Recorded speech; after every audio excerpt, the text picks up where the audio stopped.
हाँ, तो देखिए बाबू, तो आप लोगों को चौथा पाठ खत्म हो चुका है और आपको लोगों को लाइफ में 2 पाठ बचा हुआ है।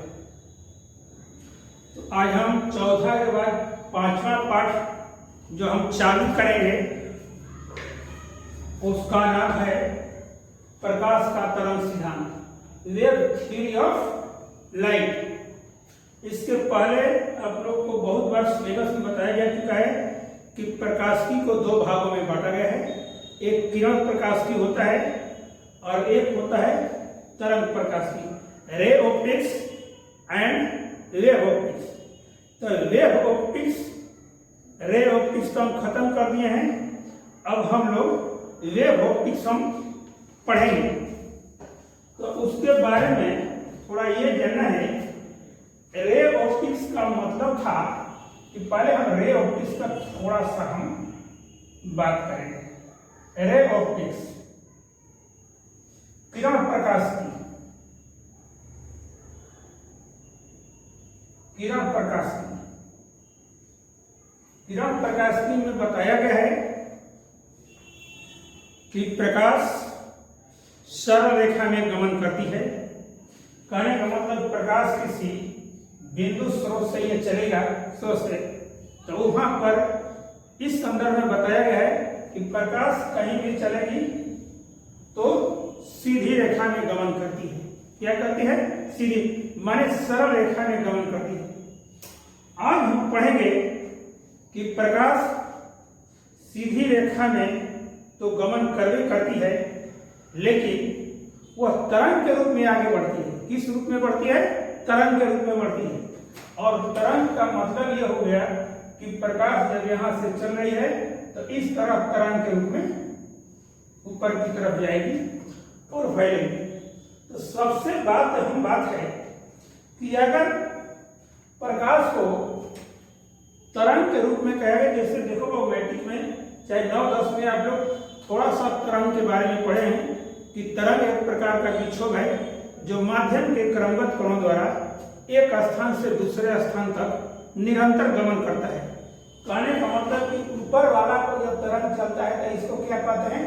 स्ट्रीम कहते हैं, इसको क्रिस्ट कहते हैं अंग्रेजी में, और इसको क्या कहते हैं? गर्त कहते हैं।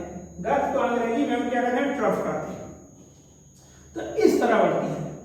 तो अब बात यह है कि आखिर ये कैसे वैज्ञानिकों ने समझा और कैसे आपको तर्क द्वारा बताया गया कि तरंग जब चलती है, नहीं, जब प्रकाश चलती है तो तरंग के रूप में चलती है। इस बात को थोड़ा सा सोचना है। अगर मान लीजिए कि ये रूम है, एक ये रूम है, यहां पर एक खिड़की है, इस तरफ खिड़की है और यहां पर यह भी खिड़की है, इसके सामने ठीक खिड़की है। यहां पर पॉइंट ऑफ सोर्स है, प्रकाश स्रोत है, माने बल्ब जला दिया जाएगा, उसको पॉइंट ऑफ सोर्स कहा जाता है। कहने का मतलब जहां बल्ब जलता है, किसी बिंदु से प्रकाश स्रोत निकलता है, उसको पॉइंट ऑफ सोर्स कहते हैं। तो यहां पर प्रकाश का बिंदु स्रोत है और यहां से जब प्रकाश की किरण चलेगी तो कहां से जाएगी? ऐसे जाएगी। अगर यहां पर एक अगला रूम होगा, अगर ठीक इसके सामने अगर एक खिड़की होगी,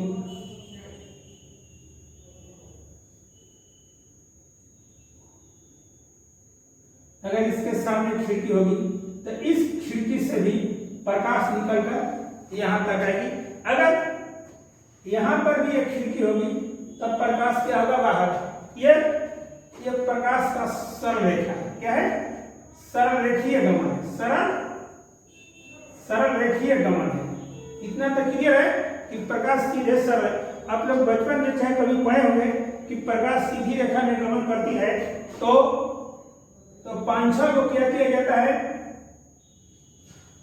जो कूट का गत्ता लिया जाता है, किताब जैसा गत्ता जो होता है, गत्ता लिया और सामने छेद कर दिया जाता था, तो प्रकाश क्या हुआ?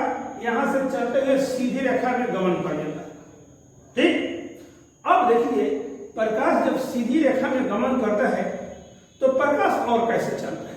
सपोज कि आप लोगों को जानकारी है कि प्रकाश अभी सरल रेखा में गमन करती है, तो उसके आक्षेप में थोड़ा समझिए। अगर मान लीजिए कि यहाँ पर कोई व्यक्ति टेबल लगाकर बैठा है, अगर प्रकाश ऐसे भी जाती है तो क्या व्यक्ति का पूरे कमरे में प्रकाश नहीं रहता है? प्रकाश एकदम नहीं जाएगा तो कमरा अंधेरा रहेगा। सपोज अगर प्रकाश जाएगा तो प्रकाश सीधी रेखा में गमन भी कर जाती है, लेकिन यहाँ का टेबल पर बैठा हुआ आदमी इस खिड़की के बगल में रहता है तो पढ़ नहीं लेता है। आपका सवाल होगा कि पढ़ लेता। अच्छा, अब बताओ, आखिर जब प्रकाश सीधी रेखा में गमन करती है तो प्रकाश यहाँ पहुंची कैसे टेबल के पास? यही आपको सोचना है कि प्रकाश यहाँ पहुंची तो टेबल पर क्यों चलती है। अब थोड़ा सा इसको समझिए कि जब तालाब में पत्थर का टुकड़ा फेंकते हैं तो क्या होता है, एक हलचल पैदा होती है और वहां पर लहरें उठती है, तरंग छोटी छोटी करते हुए एक के बाद एक तालाब के किनारे तक पहुंचे। एक तरंग उठ गई, आगे चलते हुए फिर दूसरा तरंग उठी। माने इस तरह क्या होता है, यहां से जब झेला फेंकते हैं तो तरंग ऐसे निकलती, ऐसे दोनों तरफ निकलती है। तालाब के चारों तरफ क्या होगा, तालाब के चारों तरफ ऐसे जाती है, इस तरफ भी जाती है। माने गोला के रूप में क्या होती है, चारों तरफ जाते हुए क्या होती है, फैलते जाती है। अब ये नहीं कि एक तरफ निकल कर क्या हो गया, फैलेगा तो समाप्त हो जाएगा, ऐसी बात नहीं है। वहां से जब चलती है तो जब एक पहुंची तो उसके पीछे, तो यहाँ पर क्या होता है, यहाँ पर जब डिस्टर्बेंस होता है तो माध्यम माने जल है, तो वहां पर छोटे छोटे कण जल के हुए, तो माध्यम जल है। हवा है तो हवा के कण होंगे। तो इस तरह जाता है। कहने का मतलब कि यहाँ प्रकाश जरूर पहुंचा होगा। जैसे पानी जब डाल देते हैं, मान लीजिए कि कहीं रास्ता बनाए हैं और पानी एक बाल्टी डाल दीजिएगा तो पानी सीधे थोड़ा वहीं पर निकल जाती है, पानी फैलते हुए चलती है। आप देखते होंगे कि एक के बाद तरंग जैसा छोटा सा भी पानी डालते हैं तो एक आगे पीछे क्या है, चलती रहती है। तो वह किसका स्वरूप होता है, तरंग का स्वरूप होता है। तो अब देखिए, तो इसका कहने का मतलब कि यहां से जब निकल रहा है स्रोत, तो यहां पर यह तरंग के रूप में भी चल रहा है। क्या होगा, तरंग के रूप में आगे हुए बढ़ते हुए जाता है। अगर तरंग के रूप में बढ़ते हुए जाता है तो इसका मतलब है कि प्रकाश खिड़की से इधर भी आ रहा है। अगर सीधी रेखा में जाता है तो इधर आने की इसकी क्या जरूरत है। इसका कहने का मतलब कि प्रकाश टेबल के पास भी जाता है। अब पूरा कैमरे में रोशनी फैल जाता है। तो इससे स्पष्ट होता है कि प्रकाश जो है तरंग के रूप में चलता है और आगे की तरफ, इस तरफ तरंग के रूप में, आगे का पॉइंट ऑफ सोर्स है, इस तरफ आगे की तरफ तरंग के रूप में बढ़ता जाता है। आगे पीछे भी बढ़ता है और उतना ही सपोर्ट क्या करते हैं, आगे।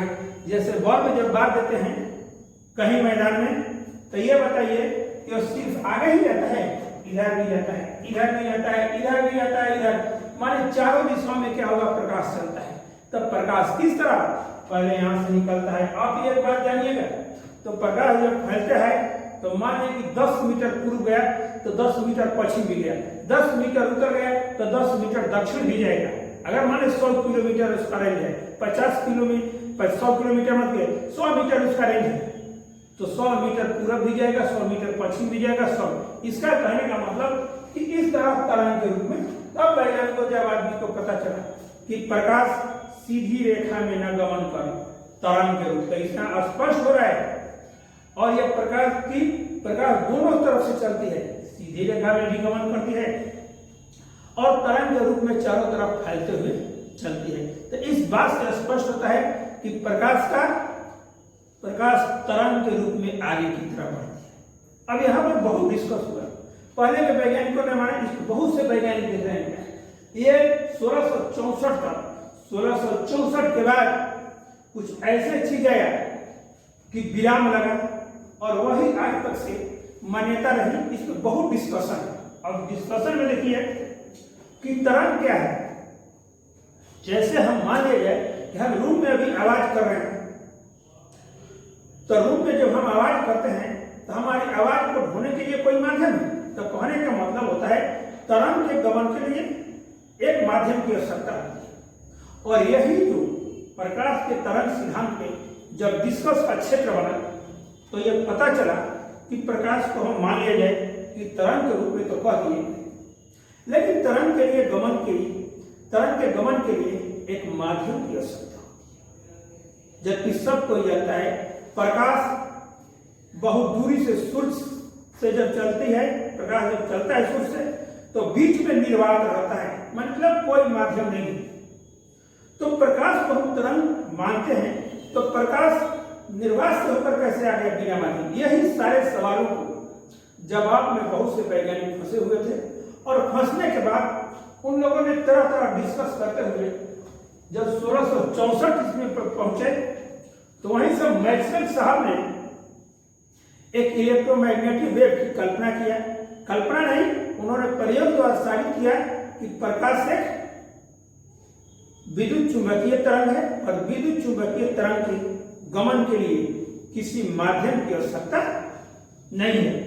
तो इसलिए क्या हुआ, उसी दिन से विराम लगा और 1664 के बाद इसी सिद्धांत का पालन करते हुए प्रकाश। तो फिर भी हम लोग सबसे बड़ी समस्या आज भी है, उसके आज भी वैज्ञानिक उस पर खोज में लगे हुए हैं कि आखिर जो निर्वात वाला जो सिस्टम है, कहने का मतलब कि जब प्रकाश को तरंग के रूप में मान्यता देते हैं तब तरंग को गमन के लिए किसी माध्यम की आवश्यकता होती है, लेकिन प्रकाश तरंग निर्वात से चलकर पृथ्वी पर पहुंचती है। और यही सवाल बहुत दिनों तक चला और बहुत दिनों उन्होंने 1664 तक ये 1664 तक ये पीछा नहीं छोड़ा, तब जाकर ये इसको देखा गया कि कितना तक में होगा। थोड़ा सा एक मिनट,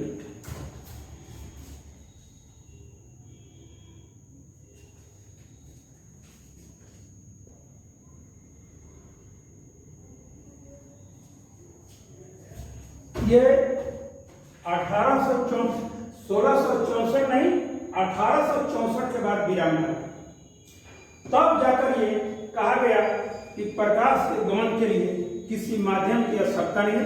क्यों माध्यम की आवश्यकता नहीं है? कि प्रकाश एक विद्युत चुंबकीय तरंग है और उन्होंने मैक्सवेल साहब ने साबित किया कि विद्युत चुंबकीय तरंग को गमन करने के लिए किसी माध्यम की आवश्यकता नहीं है और विद्युत चुंबकीय तरंग का वेग प्रकाश के वेग के बराबर है और इसको गमन के लिए किसी माध्यम की आवश्यकता नहीं है। उसी दिन से इस थ्योरी पर विराम लगा। अब थोड़ा वन पॉइंट बाय पॉइंट को समझते रहिए, तब उसको आपको आरामदायक है। देखिए 1637 ईस्वी में अगर हम किस पर बात कर रहे हैं, पहले 1637 ईस्वी की बात कर रहे हैं। तो 1637 ईस्वी में दाकार्ते नामक वैज्ञानिक ने प्रकाश के कणिका सिद्धांत का प्रतिपादन किया। किस सिद्धांत का प्रतिपादन किया? कणिका सिद्धांत का प्रतिपादन किया। और उन्होंने इस सिद्धांत के आधार पर स्नेल के नियम तो जानते ही हैं, जो मैट्रिक क्लास में पढ़ा, स्नेल के नियमों को संपूर्ण रूप से व्याख्या किया। और कणिका का मतलब होता है कि प्रकाश जो है, प्रकाश जो गमन करता है किरण के रूप में, वह छोटे छोटे कोणों से मिलकर बना हुआ है। प्रकाश छोटे छोटे कोणों पर मिलकर बना हुआ है। और इन्होंने यही बताया कि प्रकाश तरंग के रूप में एक स्थान से दूसरे स्थान तक गमन करती है। अब देखिए आगे क्या है। और कहने का मतलब कि कणिका सिद्धांत का दाकार्ते नामक वैज्ञानिक ने तो आविष्कार किया। उसी सिद्धांत को न्यूटन साहब ने, अब किताब में देखे होंगे न्यूटन का कणिका सिद्धांत, तो आज से यह भी जान लीजिए कि कणिका सिद्धांत का सबसे पहले प्रतिपादन किसने किया था? दाकार्ते नामक वैज्ञानिक ने किया था। तो 1675 ईस्वी में न्यूटन नामक वैज्ञानिक ने उस थ्योरी को आगे बढ़ाया और उन्होंने बहुत काफी एक्सप्लेन किया। और उन्होंने यह माना कि जो प्रकाश जो एक स्थान से दूसरे स्थान में गमन करता है वह प्रकाश के छोटे छोटे कणों से मिले माने सूक्ष्म कणों से मिलकर बना हुआ है और प्रकाश आगे की ओर गमन करता है। उन्होंने अपने सिद्धांत के आधार पर प्रकाश के परिवर्तन, अपवर्तन, व्यतिकरण नहीं, प्रकाश के परिवर्तन, अपवर्तन, वर्ण विक्षेपण इत्यादि घटनाओं को बहुत काफी बढ़ा चढ़ाकर उन्होंने एक्सप्लेन किया और उन्होंने अपने मैथमेटिक्स के आधार पर, अपने बात के आधार पर बताया कि अपवर्तन के कारण, देखिए थोड़ा यहाँ पर उनसे गलती हुई है। कैसे कहें, अब के सिद्धांत तब के सिद्धांत में उन्होंने बताया कि जब प्रकाश दूसरे माध्यम, कहने का मतलब एक माध्यम हो गया, आइए हो गया दूसरा माध्यम। प्रकाश जब एक माध्यम से दूसरे माध्यम में जाती है और जब अविलंब की ओर मुड़ जाती है तो दूसरे माध्यम में प्रकाश का वेग अधिक होता है। उन्होंने ये सिद्धांत दिया। लेकिन अभी वर्तमान में हम क्या कहते हैं, जब प्रकाश एक माध्यम से दूसरे माध्यम में जाती है और अविलंब की ओर मुड़ जाती है तो यही हम बात करते हैं, जब प्रकाश की किरण विरल माध्यम से सघन माध्यम में जाती है तो वह अविलंब की ओर मुड़ जाती है। तो कहने का मतलब कि विरल माध्यम में प्रकाश का वेग ज्यादा होता है और सघन माध्यम में प्रकाश का वेग कम होता है। उन्होंने क्या बताया कि जब प्रकाश की किरण एक माध्यम से दूसरे माध्यम में जाती है या विलंब की ओर मुड़ जाती है तो वहां पर प्रकाश का वेग अधिक होता है। लेकिन ऐसी बात नहीं, उन्होंने अपने इस सिद्धांत में बताया कि जब वहां से जब जाती है तो प्रकाश का वेग ज्यादा हो जाता है, जबकि ये नियम है नहीं, क्योंकि बाद को वैज्ञानिकों ने, क्योंकि इनकी इतनी पॉपुलरिटी थी, इनकी ऑप्टिक्स नामक जो किताब लिखे थे उनकी इतनी पॉपुलरिटी थी कि किसी वैज्ञानिक की बस की बात नहीं थी वो बात को काट सके। और देखिए इसका खुलासा कब हुआ, फिर भी उस बात को उनको नहीं काटा गया। तब आगे चलकर देखिए क्या होता है। अब देखिए 1678 ईस्वी में हाइगेस नामक वैज्ञानिक ने तरंग सिद्धांत का प्रतिपादन किया। देखिए उन्होंने कैसे किया। उन्होंने सबके दिमाग में आया कि प्रकाश, कहने का मतलब कि तरंग के गमन के लिए अगर किसी माध्यम की आवश्यकता होती है तो प्रकाश भी एक तरंग है, तो प्रकाश तरंग के गमन के लिए भी एक माध्यम की आवश्यकता होती है। इनको यही चीज है कि जब प्रकाश एक तरंग है और तरंग का थ्योरी कहता है कि तरंग को गमन करने के लिए किसी माध्यम की आवश्यकता होती है। माध्यम माने हवा है तो हवा होना चाहिए, पानी है तो पानी होना चाहिए, इस तरह का माध्यम होना चाहिए। तो उन्होंने क्या किया कि एक काल्पनिक माध्यम की कल्पना किया। क्या किया? एक काल्पनिक माध्यम की कल्पना किया। उन्होंने क्या बताया कि संपूर्ण ब्रह्मांड में ईथर के कण फैले हुए हैं और उन्हें अपने कल्पना के तौर पर मान लिया कि ईथर जो है उन्होंने भारहीन बताया। उन्होंने कहा कि उसमें कोई भार नहीं होनी चाहिए। कल्पना में किया कि संपूर्ण ब्रह्मांड, संपूर्ण यूनिवर्स ईथर नामक कण से भरा हुआ है। और उन्होंने क्या बताया? उन्होंने ये कल्पना करके बताया और माना कि ईथर का प्रत्यास्थता जो होनी चाहिए, प्रत्यास्थता सबसे अधिक होती है तथा घनत्व सबसे कम होता है। अब तब उन्होंने इसको लेकर ये प्रकाश तरंग का वेग स्क्वायर रूट ई बटा में डी द्वारा निकाला और उन्होंने बताया कि प्रकाश का वेग इस तरह से कितना निकाला, 3 × 10⁸ मीटर प्रति सेकंड निकाला। निर्वात में से जो प्रकाश चलती है तो प्रकाश का वेग कितना होता है?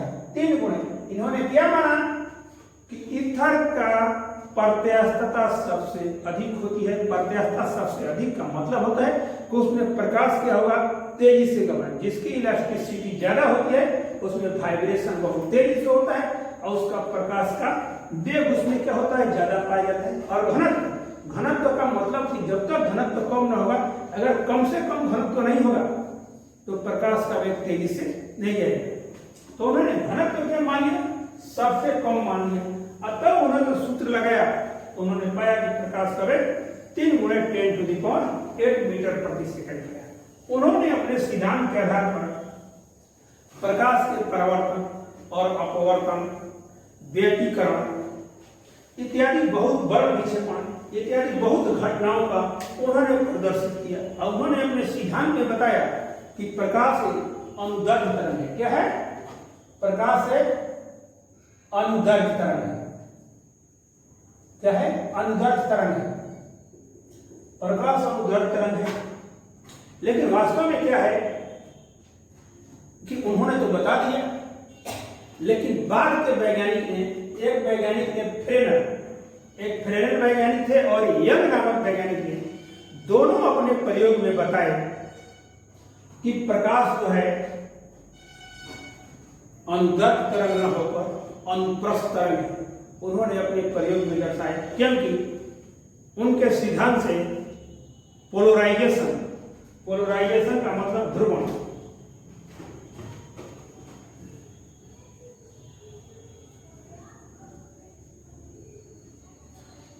पोलराइजेशन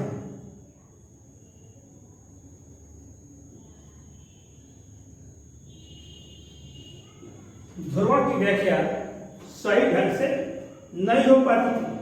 तो अब जब ध्रुवण की व्याख्या सही ढंग से नहीं हो, जब उन लोगों ने अपने प्रयोग द्वारा दिखाया कि प्रकाश को जब अनुप्रस्थ तरंग माने, अनुप्रस्थ तरंग, आप जानते हैं कि तरंग 2 प्रकार का होता है, एक अनुदैर्घ्य तरंग होता है और एक अनुप्रस्थ तरंग। तो प्रकाश कैसा तरंग है? अनुप्रस्थ तरंग है। जब इसको अनुप्रस्थ तरंग के रूप में मान्यता करके जब ये सिद्ध किया तो ध्रुवण का एक्सप्लेनेशन, व्याख्या बहुत आसानी से हो गया।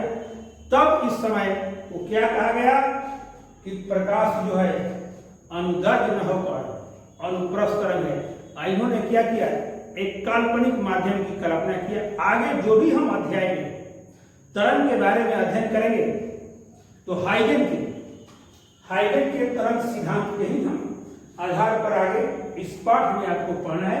तो कहने का मतलब ये टोटल थ्योरी जब आगे इस थ्योरी के बाद पढ़ा जाए तो हाइगन के सिद्धांत के आधार पर ही आगे अध्ययन किया जाएगा इस चैप्टर में। तो इतना हो गया कि आप देखिए, अब थोड़ा इस पर आइए। न्यूटन की व्याख्या हो गई, हाइगन की व्याख्या फूको नामक वैज्ञानिक, और फूको नामक वैज्ञानिक न्यूटन साहब तो कह दिए थे कि जब प्रकाश दूसरे माध्यम में जाती है और अविलंब की ओर मुड़ जाती है तो उस माध्यम में प्रकाश का वेग अधिक होता है। लेकिन फूको नामक वैज्ञानिक ने 1850 ईस्वी में, ध्यान दीजिए, 1850 ईस्वी में अपने प्रयोग के आधार पर बताया। उन्होंने क्या किया, जल लिया और हवा लिया। तो उसने कहा कि जल में प्रकाश का वेग कम होता है। क्या होता है? अपने प्रयोग में बताया कि जल में प्रकाश का वेग हवा की अपेक्षा क्या होता है, कम होता है, और उन्होंने प्रैक्टिकल रूप में दिखा दिया। लेकिन न्यूटन साहब की इतनी चर्चा थी, इतनी लोकप्रियता थी कि फूको नामक वैज्ञानिक का यह विचारधारा लोगों ने मानने से इनकार कर दिया। लेकिन बाद में फूको के महत्व को दिया गया। कब? जब सब चीज क्लियरेंस हो गया तो फूको का कथन क्या होगा, सत्य निकला। तो फूको नामक वैज्ञानिक ने यही बताया, जब प्रकाश की किरण एक माध्यम से दूसरे माध्यम में प्रवेश करती है और वह अविलंब की ओर मुड़ जाती है तो इस स्थिति में प्रकाश का वेग कम होता है। और यह न्यूटन के नियम के क्या है, विपरीत है। न्यूटन ने बताया था कि प्रकाश एक माध्यम से दूसरे माध्यम में गमन करती है। अपवर्तन के बाद अगर प्रकाश की किरण अविलंब की ओर मुड़ जाती है तो वहां पर प्रकाश का वेग अधिक होता है। इन्होंने क्या बताया कि अविलंब की ओर मुड़ जाती है तो प्रकाश का वेग कम होता है, माने विरल माध्यम में ज्यादा होता है और सघन माध्यम में अधिक होता है। तो चर्चा के कारण इनका कोई अस्तित्व नहीं है, दबा दिया गया। अब देखिए अब क्या होता है कि 1801 ईस्वी में यंग नामक वैज्ञानिक ने तरंग का सिद्धांत का जो प्रतिपादन किया, उन्होंने प्रैक्टिकली द्वारा ध्रुवण की, प्रकाश के परिवर्तन अपवर्तन की सारे नियमों को उन्होंने प्रैक्टिकल रूप में, मैथमेटिक्स नहीं, प्रैक्टिकल रूप में प्रयोग करके दर्शा दिया। उन्होंने माना कि प्रकाश कौन सा तरंग है, अनुप्रस्थ तरंग है। तब ये सब मान्यताओं को क्या हुआ कि प्रकाश अनुप्रस्थ तरंग हो गया और दूसरे माध्यम में प्रकाश का वेग कम होता है। कब? जो अभिलंब की ओर मुड़ती है तब। इतना के बाद लेकिन एक थ्योरी पीछा नहीं छोड़ रही थी। क्या नहीं बाबू पीछा छोड़ रही थी? जब प्रकाश तरंग है, यहीं पर सारे वैज्ञानिक फंसते चले गए। किसी को डिक्लेरेशन के रूप में नहीं दिए, किसी को मान्यता रूप में नहीं दिया गया कि एक तरंग का सिद्धांत सही है कि एक तरंग का गलत। फिर भी क्या होता है, धीरे धीरे जब आविष्कार बढ़ते जाता है तो लोगों को अंधेरा हटने लगता है, और अंधेरा जब हटने लगता है तो धीरे धीरे साफ दिखाई वही स्थिति हो गई। तब इसके बाद सब हट गया। तो यहां सबसे बड़ी समस्या क्या थी कि जब प्रकाश तरंग है, तरंग के गमन के लिए किसी माध्यम की आवश्यकता होती है। यदि प्रकाश निर्वात बिना किसी माध्यम से पृथ्वी पर पहुंचती है तो यह कैसे संभव? इस संभव को दूर करने के लिए, इस स्थिति को स्पष्ट करने के लिए मैक्सवेल ने 1864 ईस्वी में एक अपने खोज में बताया कि प्रकाश जो है तरंग है, लेकिन प्रकाश के तरंग का जो स्वरूप होता है विद्युत चुंबकीय तरंग होता है। क्या होता है? विद्युत चुंबकीय तरंग। प्रकाश क्या होता है? विद्युत चुंबकीय तरंग होता है। अगर इन्होंने विद्युत चुंबकीय तरंग में कहने का मतलब कि प्रकाश की तरंग का मतलब हुआ कि प्रकाश विद्युतीय क्षेत्र से चुंबकीय क्षेत्र में प्रवेश करता है और फिर चुंबकीय क्षेत्र से विद्युतीय क्षेत्र में पड़ता है एकांतर क्रम से। जैसे मान लिया जाए कि यह विद्युत क्षेत्र है। क्या है? विद्युत क्षेत्र हो गया। आइए हो गया चुंबकीय क्षेत्र। चुंबकीय क्षेत्र कहने का मतलब ऊपर विद्युत है तो ये ऊपर यहाँ पर विद्युत हो गया तो ये चुंबक हो गया। तो विद्युत और ये चुंबक और एक दूसरे के अल्टरनेट, तब ये विद्युत के बाद चुंबक, चुंबक के बाद क्या हो गया? विद्युत हो गया, चुंबक हो गया। अब फिर आगे बढ़ेंगे तो क्या होगा? फिर विद्युत के बाद चुंबक। कहने का मतलब कि विद्युतीय तरंग का एकांतर क्रम में चुंबकीय तरंग में परिवर्तन होता है। तो कहने का मतलब है कि प्रकाश जब एक विद्युत चुंबकीय तरंग है तो प्रकाश में जब विद्युत उत्पन्न होती है और तब अगले फेज में फिर विद्युत का, फिर अगले फेज में किसका ले लेती है? चुंबक का। और एकांतर क्रम में एक के बाद एक। एकांतर क्रम का मतलब हो गया अगर पहले हम विद्युत में होता, विद्युत चुंबक में कन्वर्ट करता है और चुंबक विद्युत में कन्वर्ट करता है, फिर विद्युत चुंबक में कन्वर्ट करता है। यही क्रम में आगे की तरफ प्रकाश तरंग बढ़ती रहती है। उन्होंने अपने स्पष्ट किया कि विद्युत चुंबकीय तरंग का जब उन्होंने वेग निकाला वह प्रकाश के वेग की क्या होता है? लगभग बराबर होता है। तो विद्युत चुंबकीय तरंग का वेग किसके बराबर होता है? लगभग प्रकाश के वेग के बराबर होता है। और उन्होंने ये साबित किया कि विद्युत चुंबकीय तरंग को गमन के लिए किसी माध्यम की आवश्यकता नहीं होती है और उसी प्रकार प्रकाश की विद्युत चुंबकीय तरंग है जिसके गमन के लिए किसी माध्यम की आवश्यकता नहीं। जब आप आगे पढ़िएगा, जब ऑनर्स में अगर जाइएगा फिजिक्स में, तो आपको इलेक्ट्रोमैग्नेटिक वेव की एक बहुत मोटी किताब पढ़ना पड़ेगी बीएससी में, और वहां पर विद्युत चुंबकीय तरंग जो आप लोगों के ये 12 के सिलेबस में केवल 4-5 पन्ना की है, वहां पर आपको भेंट होगी, एक संपूर्ण किताब की भेंट होगी।